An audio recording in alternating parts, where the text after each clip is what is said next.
J'ai montré plusieurs smartphones, des smartphones bon marché aux smartphones dotés des meilleures spécifications et technologies, pour vous aider à choisir le smartphone idéal pour vous. Mais aujourd'hui, nous allons voir les spécifications d'un smartphone avec beaucoup de potentiel. Mais d'abord, abonnez-vous à la chaîne car j'apporte de nouveaux produits chaque semaine. Voyons les spécifications de ce smartphone.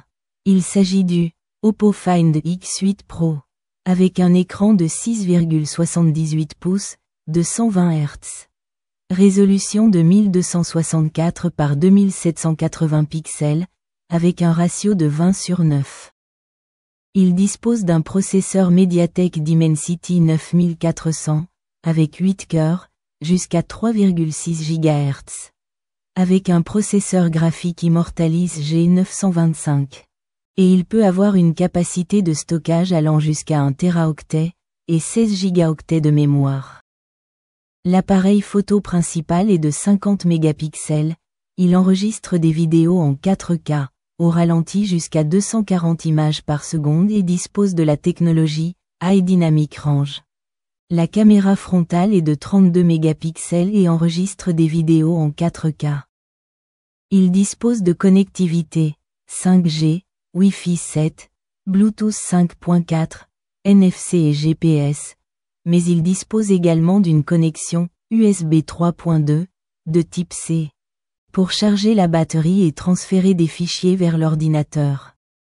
Pour déverrouiller, il dispose d'un lecteur d'empreintes digitales sous l'écran, et de la reconnaissance faciale.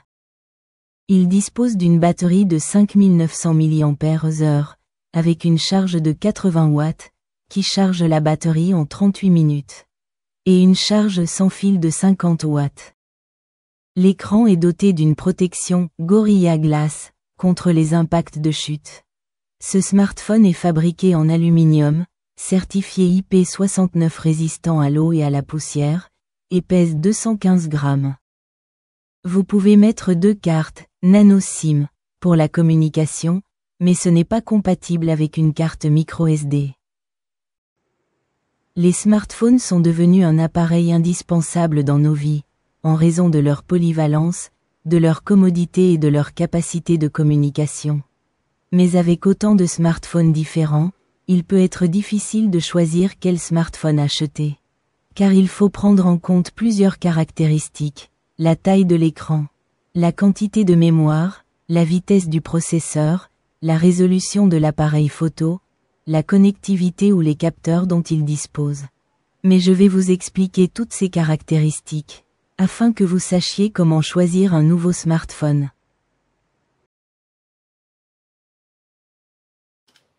Concernant l'écran, vous pouvez choisir la taille de l'écran, s'il comporte une découpe pour la caméra frontale, la résolution, le taux de rafraîchissement et le type d'écran.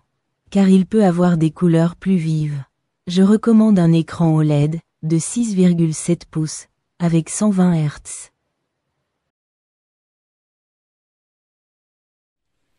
Le processeur est très important, car plus il est rapide, plus le smartphone fonctionnera rapidement et plus votre interaction sera fluide.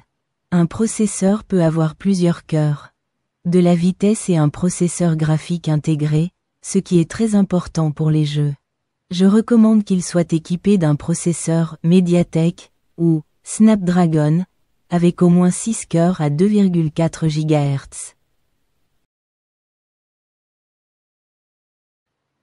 La mémoire RAM est la mémoire sur laquelle se trouvent toutes les applications lorsque vous utilisez votre smartphone, donc si vous avez normalement beaucoup d'applications ouvertes, vous devez avoir beaucoup de mémoire.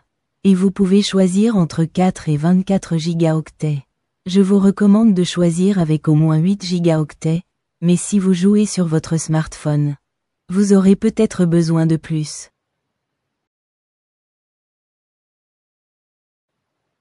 La mémoire interne est destinée aux fichiers, aux applications installées et au système d'exploitation.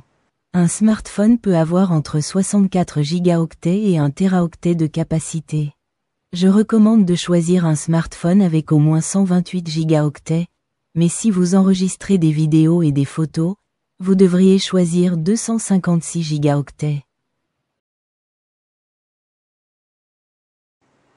Le smartphone possède normalement deux types de caméras. La caméra arrière et la caméra avant. La caméra arrière est la principale, de meilleure qualité, et peut avoir 4 caméras différentes. Un appareil photo peut avoir un très grand capteur pour une meilleure image, une meilleure sensibilité la nuit, prendre des photos jusqu'à 50 mégapixels ou enregistrer des vidéos en 8K. Je vous recommande de choisir un appareil photo qui enregistre des vidéos en 1080p au moins et capture des photos en 12 mégapixels.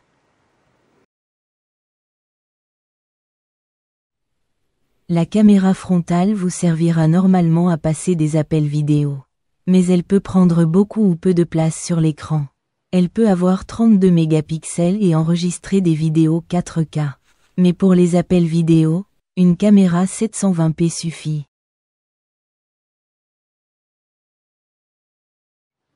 Concernant la sécurité des smartphones. Pour que vous seul puissiez déverrouiller votre smartphone, vous pouvez utiliser un mot de passe. Un lecteur d'empreintes digitales ou encore la reconnaissance faciale qui détecte votre visage. Je vous conseille d'avoir au moins un lecteur d'empreintes digitales. Mais c'est à vous de voir si vous préférez d'autres systèmes de protection.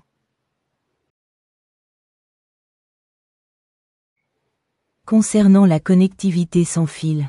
Le smartphone est connecté à Internet via les données mobiles ou le Wi-Fi. Actuellement, la 4G et la 5G sont les plus courantes. Mais la 6G sera la prochaine génération. Pour vous connecter au Wi-Fi, vous pouvez avoir le Wi-Fi 5 avec une vitesse de 3 gigabits, ou le Wi-Fi 6 avec 9 gigabits.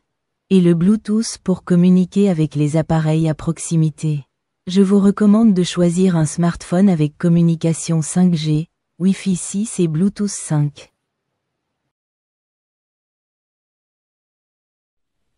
Mais un smartphone peut aussi avoir une compatibilité avec d'autres cartes.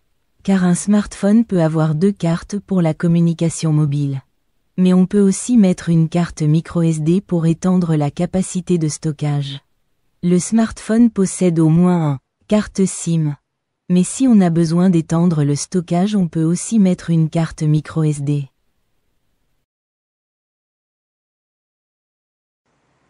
Sur les smartphones avec système Android, vous devez choisir la dernière version disponible, car la dernière version vous permettra de mettre à jour plus longtemps, comme par exemple les mises à jour de sécurité, l'installation de nouvelles fonctionnalités, la compatibilité avec les applications ou la mise à niveau vers une nouvelle version.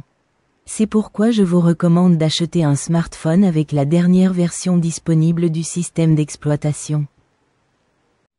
Et ce sont les principales spécifications et technologies que vous devez prendre en considération pour choisir le smartphone idéal pour vous.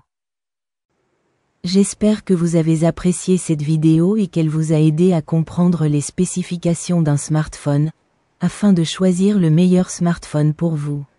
Mais maintenant, abonnez-vous à la chaîne car j'apporte de nouveaux produits chaque semaine.